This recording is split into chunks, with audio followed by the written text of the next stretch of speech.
The story of South Africa is often told from the arrival of Jan van Riebeeck, yet it overshadows the rich tapestry of events that preceded it. If you are interested in knowing the earlier history of South Africa, I suggest you watch my video on that. Before I start this video, I would like to say that I make these videos myself, and they take significant amount of time to research, record, and especially the animation. So I would really appreciate if you subscribed, as I am trying to reach 500 subscribers.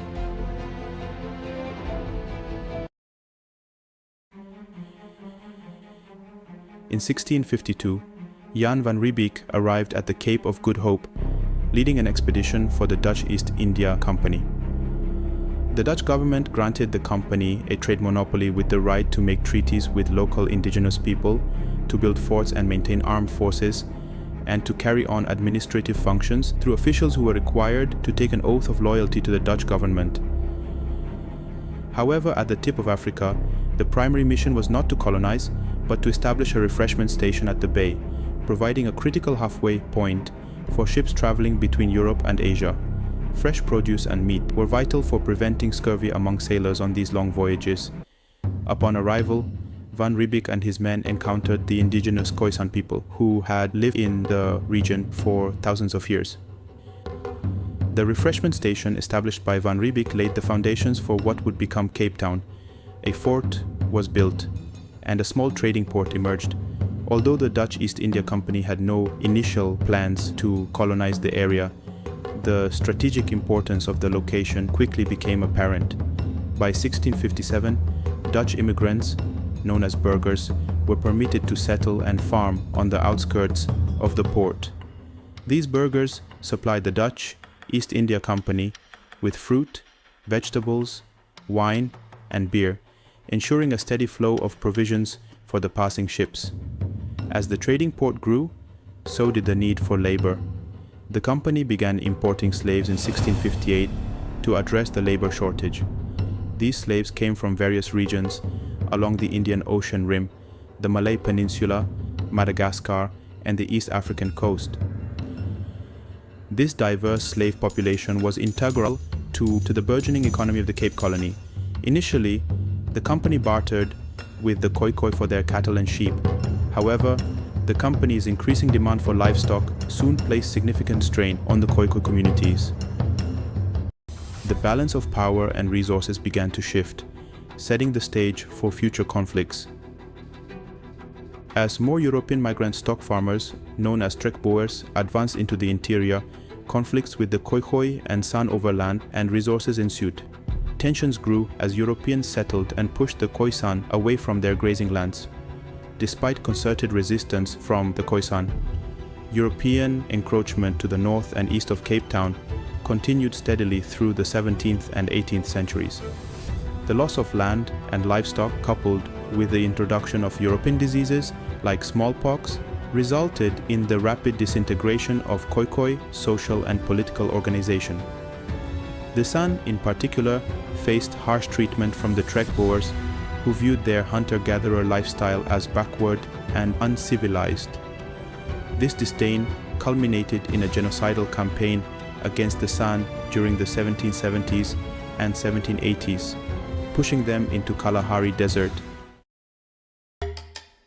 For the trekboers, the most fertile land lay to the east of Cape Town. The high rainfall and numerous rivers of the Eastern Cape also attracted the Xhosa, the southernmost Bantu-speaking agro-pastoralists, leading to inevitable conflict. From 1779 to 1879, a series of intermittent conflicts known as the Cape Frontier Wars erupted between European colonists and the Xhosa people. These 9 wars, fought on the eastern border of the Cape Colony, eventually resulted in European control over the area. Both Dutch colonists and the Xhosa were farmers who also raised cattle, and while there had been trading contacts since the early 18th century, friction over grazing grounds, water rights, and cattle trade terms intensified in the last quarter of the century.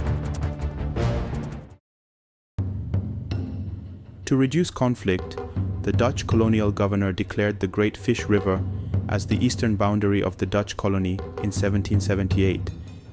This decision allocated most of the Zuurveld, a prime grazing area, to the colonists.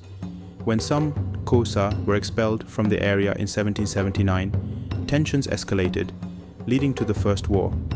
Subsequent wars followed, with the second in 1789 and the third from 1799 to 1801. The Third War was particularly serious, coinciding with an uprising of Khoikhoi servants against their Dutch masters. Despite the Europeans' efforts, they were unable to dislodge the Xhosa from west of the Great Fish River.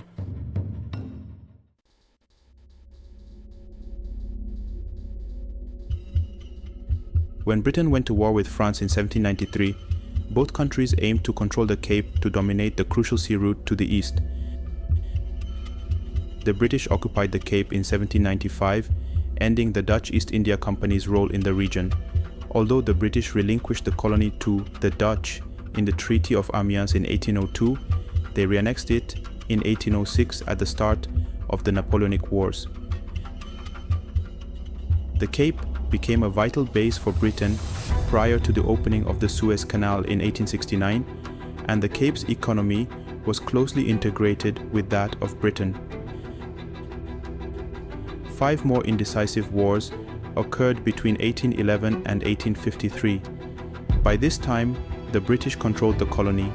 After the end of the Fifth War in 1819, the British declared a neutral zone east of the Great Fish River. The Sixth War was fought in 1834-35. The Seventh Frontier War, called the War of the Axe, began with a British expedition to arrest a Xhosa for stealing an axe in 1846 and ended in 1847 with the annexation of the neutral zone as the colony of British Kaffraria. In 1853, after the Eighth War, the British annexed more territory north of British Kaffraria. In 1857, a tragic event unfolded as the Xhosa slaughtered their own cattle and destroyed their crops based on a prophecy that this would ensure the defeat of the British. The result was widespread starvation and weakened Xhosa resistance to white settlement. The ninth and last conflict, in 1877 and 1878, ended with the defeat of the Xhosa. They were disarmed, and their territory was incorporated into the Cape Colony in 1879.